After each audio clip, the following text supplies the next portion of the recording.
El Señor esté con ustedes. Y con tu espíritu. Proclamación del Santo Evangelio según San Marcos. Gloria a ti, Señor.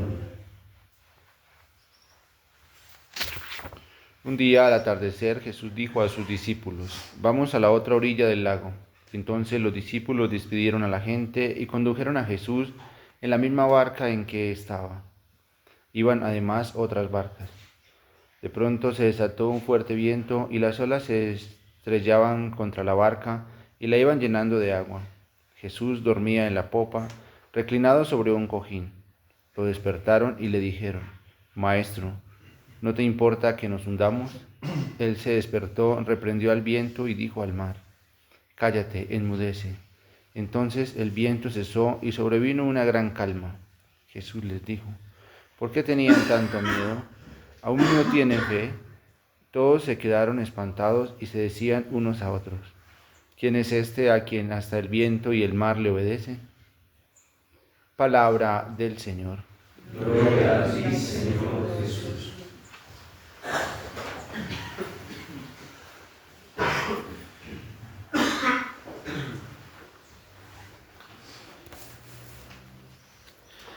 Hemos venido meditando durante estos días la historia de David y su relación tan profunda y tan llena de amor con el Señor. Un rey que desde que Dios lo había mirado ya en el seno materno, como lo dice la palabra de Dios, o antes de que estuviera en el seno materno, era un rey según el corazón de Dios. Yo les daré, cuando dice Dios, refiriéndose a David, un rey según mi corazón. Ya pudimos contemplar lo que hizo el pueblo al haber querido un rey no según el corazón de Dios, es decir, no en el momento de Dios cuando eligió a Saúl.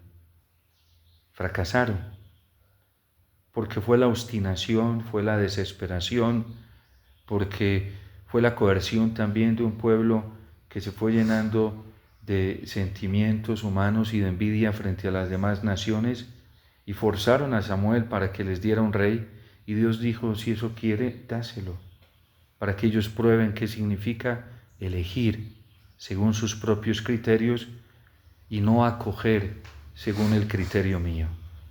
No era que Dios no les quisiese dar un rey, era que los estaba preparando, y estaba preparando primero el corazón para darles un buen gobernante, como lo fue el rey David.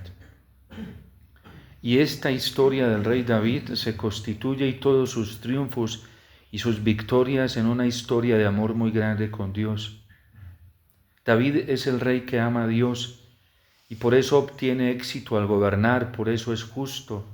Por eso, como nos decía la palabra de Dios durante estos días, trajo la paz no solamente para Israel, sino la paz con las demás naciones de alrededor, porque fue un gran político, fue un gran gobernante, fue un hombre que tuvo una estrategia no solamente militar, sino suficiente estrategia económica, cultural, religiosa, para conquistar no solamente y unificar al pueblo de Israel y a todos los pueblos de esta nación, sino tener paz con las demás naciones de alrededor.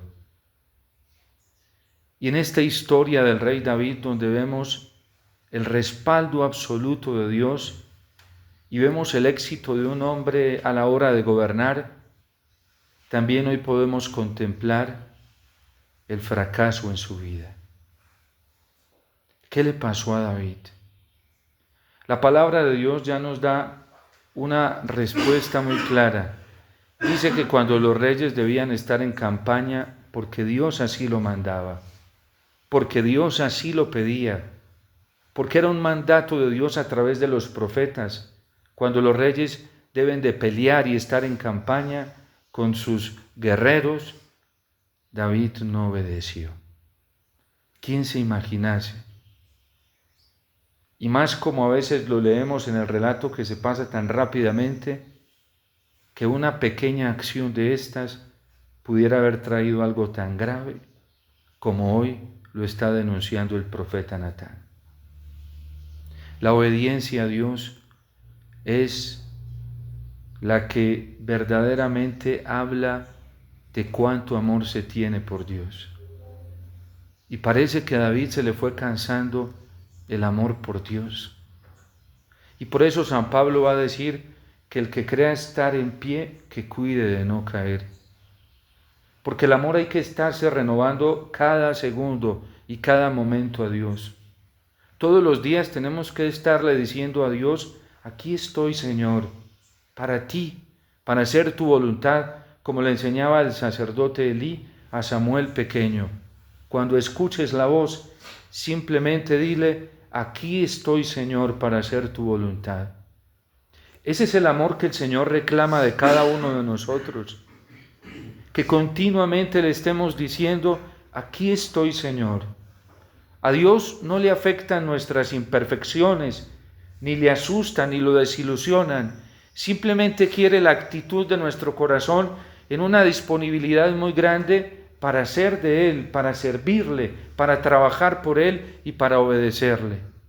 Hasta el pecador más empedernido y la persona que más se haya equivocado puede tener esta motivación del amor en su corazón frente a Dios y decirle: Señor, a pesar de mis caídas, de mis pecados, aquí estoy para hacer tu voluntad. Pero David, hubo un momento que no dijo eso. Se quedó en su casa, se quedó en su palacio. Y hubo quizás uno o varios días o varios momentos que dejó de decirle al Señor: aquí estoy. Esto nos tiene que llevar a revisar nuestro corazón, porque Dios no quiere una respuesta de apariencia, Dios quiere una respuesta del corazón, y cada uno de nosotros tiene que preguntarse si hoy nuestro corazón está diciendo con toda la pasión y con toda la fuerza, a pesar de las debilidades, de los fracasos, de las luchas, a pesar de tantas amenazas en las que vivimos, le estamos diciendo al Señor cada segundo y cada minuto: aquí estoy. Santa Teresa de Jesús siempre, en cada momento que tenía conciencia, y tenía mucha conciencia cada segundo, le decía al Señor: heme aquí. El santo cura de Ars constantemente le vivía repitiendo un acto de amor al Señor: es por amor a ti que lo hago todo, es por amor que lo afronto todo, porque te quiero amar y te quiero seguir, Señor. Pero fíjense lo delicado que es cuando nuestro corazón no está en esa disponibilidad. Así nuestro cuerpo aparente otra cosa. Así nuestras palabras aparenten otra cosa. Así nuestras actitudes externas aparenten otra cosa. Por eso a Dios nunca le interesa lo externo que nosotros podamos hacer. Porque Dios no se complace en eso en nosotros. Dios se complace en la actitud de nuestro corazón. Verdaderamente nosotros le estamos diciendo constantemente al Señor: aquí estoy para ti, Señor, solo para ti. Y quiero vivir solamente para ti, y me quiero esforzar cada segundo y cada minuto para buscarte a ti. Quiero gastar todas mis fuerzas para encontrarte solamente a ti. Porque si esa no es nuestra actitud cristiana, ya sabemos qué va a pasar. El gran rey que le compuso tantos poemas de amor al Señor tocaba la cítara, bailaba y danzaba. Fracasó y cayó de la manera más grave. Se dejó llevar de la pasión desordenada de la lujuria. Es que es apenas normal, porque es el apetito más fuerte que hay en nuestro interior, el apetito sexual y afectivo. Si nosotros no estamos orientando nuestro apetito afectivo y sexual hacia el Señor todos los días para decirle: te amo, Señor. Y aunque no te amo con toda la fuerza, quiero amarte con todas mis fuerzas, a ti más que a cualquier otra cosa. Amarte con todas mis fuerzas a ti, Señor, más que a cualquier otra persona. Amarte con todas mis fuerzas, Señor, a ti más que a cualquier ser querido en esta tierra. Porque si no orientamos esa fuerza del apetito interior hacia el Señor voluntariamente, lo orientaremos hacia otro lado. Y David vio una mujer muy bella y terminó acostándose con ella, cayendo en adulterio, porque ella era comprometida y él también comprometido. Con razón dice Jesús que el adulterio no empieza afuera, empieza adentro, con los deseos del corazón.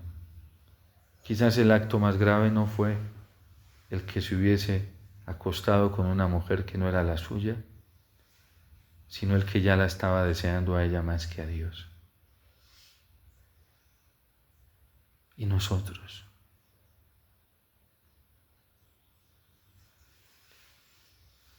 Dios nos pide a todos que lo amemos con todo el corazón. Esa es su exigencia amorosa para nosotros, con toda nuestra mente y con todas las fuerzas de nuestro ser. Es tan lindo cuando alguien quiere amar a Dios, porque pone todo el empeño de su vida en buscarlo a Él, en pertenecerle a Él, el ser de Él. Es tan hermoso conocer a alguien que está buscando a Dios con todas sus fuerzas y que quiere encontrarlo. ¿Y saben por qué es tan hermoso? Porque un corazón así no fracasará, nunca fracasará, no caerá. El catecismo enseña que la vigilancia que pide el Señor en la Sagrada Escritura es en atención a Él. Los místicos lo vivían así, en atención a Él, a nada más ni a nadie más. San Ignacio de Loyola lo trae como principio y fundamento. Todos hemos sido creados para amar a Dios, para servirle, para ser totalmente de Él. Y las demás criaturas en la faz de la tierra han sido creadas para que me ayuden en este propósito. De manera que yo hago uso de las relaciones humanas y criaturales que tengo para que me ayuden a amar al Señor. Y me alejo de las cosas tanto cuanto me alejen del Señor. Una persona que me aparte de este propósito de amar al Señor con todo mi corazón no es una persona que me beneficie. Cualquier criatura que me aparte de este impulso interior de encontrar a Dios, de amarlo y de que Él sea toda mi felicidad, es una criatura que no me beneficia ni me ayuda y por tanto es necesario, como enseña San Ignacio, apartarme de ella. De hecho, hoy el Señor llama a sus apóstoles que tanto ama y les dice que se suban a una barca y se los lleva mar adentro y Él se acuesta incluso sobre una almohada a dormir porque descansa. ¿Por qué descansa Jesús? Porque los que más ama los tiene ahí con Él. Y porque este nuevo pueblo que Él está constituyendo en este grupo pequeño han decidido subirse a la barca. Y esto le permite descansar serenamente al Señor, saber que están ahí dentro de la barca. Pero hay un momento que las olas quieren hundir la barca y ellos se llenan de miedo y despiertan al Señor para que los salve. Y Jesús increpa el viento, lo detiene y enseguida les llama la atención con dos preguntas. ¿Por qué tienen miedo? Si le están obedeciendo al Señor, si están con Él. Fíjense que la multitud no tiene esa misma actitud que están teniendo los apóstoles, se están esforzando por obedecerle al Señor y se han montado en la barca con Él. Uno ve que los evangelistas ponen a Jesús aparte de la multitud, porque la multitud, como le enseña San Juan, termina siendo rebelde. La multitud, al fin de cuentas, en el capítulo 6 de San Juan, no acepta la propuesta de Jesús. Le parece pesada, exigente, demasiado inhumana y radical. Le parece un lenguaje demasiado severo y por eso el Señor se aleja y aleja de allí a los que quieren seguirla y obedecerla. Y los increpa con la pregunta: ¿por qué tienen miedo? Es que quien está obedeciendo al Señor, quien se está esforzando todos los días por amarlo a Él, por ser de Él, no tiene por qué temer. ¿Quién tiene que tener miedo y llenarse de pánico? El que en su corazón no tiene la actitud de pertenecerle totalmente al Señor y tiene razones para llenarse de miedo porque va a fracasará. Pero quien tiene su corazón ardiendo por amar al Señor, por ser de Él, no tiene por qué preocuparse porque ya está en la barca y está con el Señor. ¿Por qué tienen miedo? Hombres de poca fe. Es tan tremendo que ¿cuál es el problema de la fe en nosotros? Que a veces nos dejamos llenar de las sospechas del demonio y creer que lo que nos pide el Señor es imposible de cumplir. Cuando a veces uno se siente atribulado, probado, cree que va a ser imposible obedecer lo que el Señor pide. Pero eso es una tentación de Satanás. Porque el Señor nos ha enseñado que para el que cree en Él todo es posible. Y que nada es imposible para el que tiene fe. Y a lo mejor David se fue llenando en algunos momentos de ese cansancio, de sentir a lo mejor el peso de su vida y creer que no iba a ser capaz. Y lo peor que nos puede pasar en la vida cristiana es creer que no vamos a ser capaces. Ver todo como tan incansable y creer que no vamos a ser capaces. ¿Y qué dice Saulo? Todo lo puedo en aquel que me conforta. Porque en el Señor todo lo puedo. ¿Qué le enseñó el ángel a la Virgen? Nada imposible para Dios. ¿Qué le enseñó esa voz interior a la cual escuchaba constantemente Abraham? Nada imposible para Dios. Tú camina en mi presencia y sé perfecto. ¿Qué nos enseña esa voz interior del Espíritu Santo cuando lo escuchamos? Nada imposible para quien cree en el Señor. Obedecer significa eso, creerle a Dios. Obedecer significa hacerle caso a Dios y no a nuestras limitaciones e imperfecciones humanas. Obedecer significa hacerle caso a Dios y no a todos estos discursos pesimistas, fracasados, intimidantes, enfermos, deteriorados del mundo. ¿Cómo está la gente en Colombia ahora que se acercan a las elecciones? Ya la gente se está llenando de miedo, no de confianza. Hay muchos católicos llenos de miedo, no de confianza en el Señor. Y yo no creo que sea el Señor que los esté motivando a sentir miedo por este candidato o este otro. Yo creo más bien que el Espíritu Santo dice: no tengan miedo. Este país le pertenece al corazón de Jesús. Y Él los va a respaldar. Pero cuánta propaganda en los mismos católicos de que tenemos que elegir acá o allá, y muy poca propaganda de la fe, de la confianza en el corazón de Jesús que nos hace y ha hecho promesas tan hermosas. Y no solo promesas que se han creado en promesas. ¿Cuántos países, cuántos lugares, cuántas ciudades en donde ha habido católicos sencillos, hombres y mujeres humildes de fe que han apostado todo por creerle al Señor y fiarse de Él y han salido triunfantes?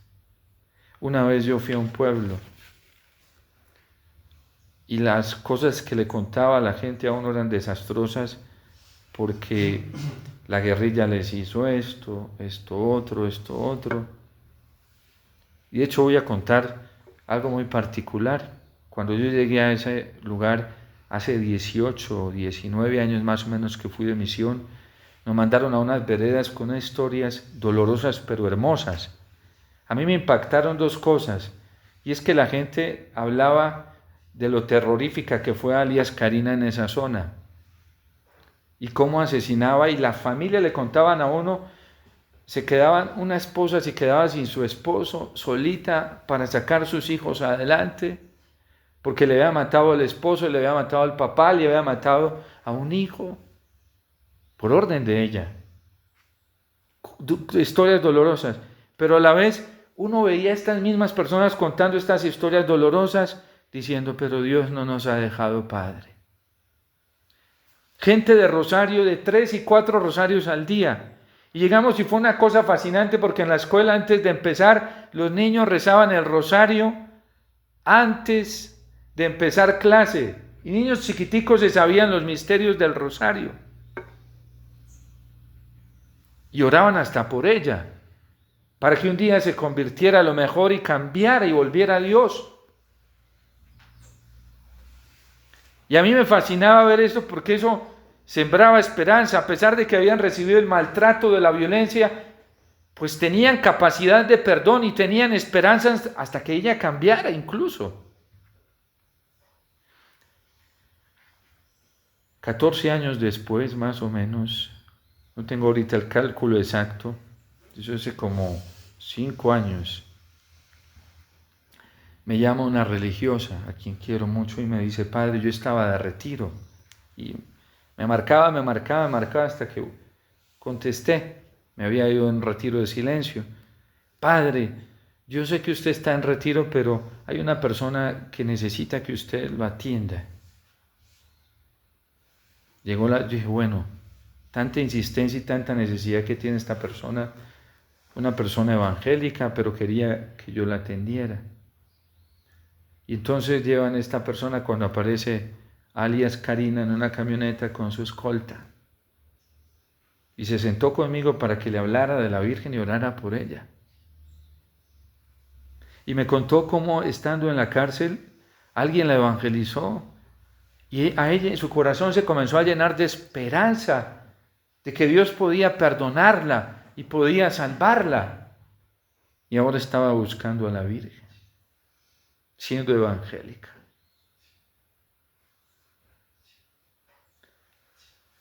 Es que la oración, como nos la pide el Señor en obediencia, la confianza en Él, alcanza todas estas cosas.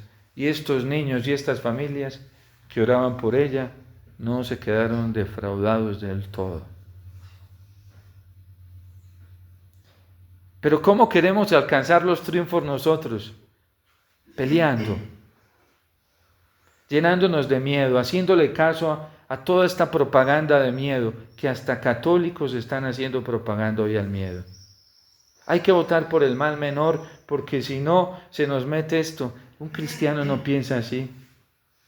Un cristiano dice, vamos a elegir el bien mejor que es el Señor, y a optar por Él, y a serle fieles al Señor, porque Él nunca nos defraudará. Qué triste que hoy hasta en los púlpitos estemos entrando en esos mismos ambientes de hace más de 100 años, cuando tan violentamente entre mismos católicos, liberales y conservadores se asesinaban y había odio y rencillas. Qué triste que hoy en Colombia se esté utilizando la democracia entre católicos para eso, para el odio, para el miedo. Y hoy el Señor nos dice, ¿por qué tienen miedo? A ver, los católicos de Colombia, ¿por qué tienen miedo? ¿Es que mis promesas no siguen vigentes? ¿Es que yo no estoy con ustedes? ¿Es que yo no les he demostrado todo lo que soy capaz de hacer? ¿Y a quién tenemos que elegir? Al Señor. creerle a Él y creerle a su palabra. Estos tiempos de tanta dificultad son tiempos preciosos para hacer lo que los discípulos hoy están haciendo en la barca. ¿A quién despertaron? A Jesús. No perdieron el tiempo de ir por a despertar gente. Tenemos que despertar a Jesús con nuestra oración y decirle al Señor, sálvanos que nuestro país perece. Ayúdanos que nuestro país perece. Pero eso hay que hacerlo de rodillas, suplicando, creyendo, orando y no perdiendo el tiempo en contiendas vanas, inútiles. Señor, sálvanos que perecemos. Y dice la palabra del Señor hoy: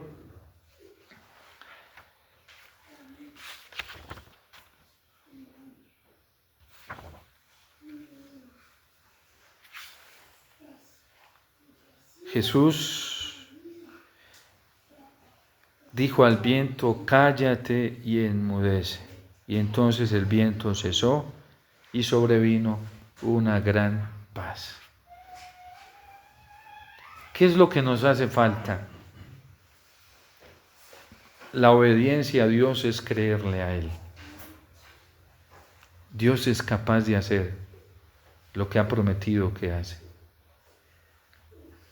Es tan grande el amor y la experiencia del amor de Dios en David, que hasta después de su pecado Dios lo salva.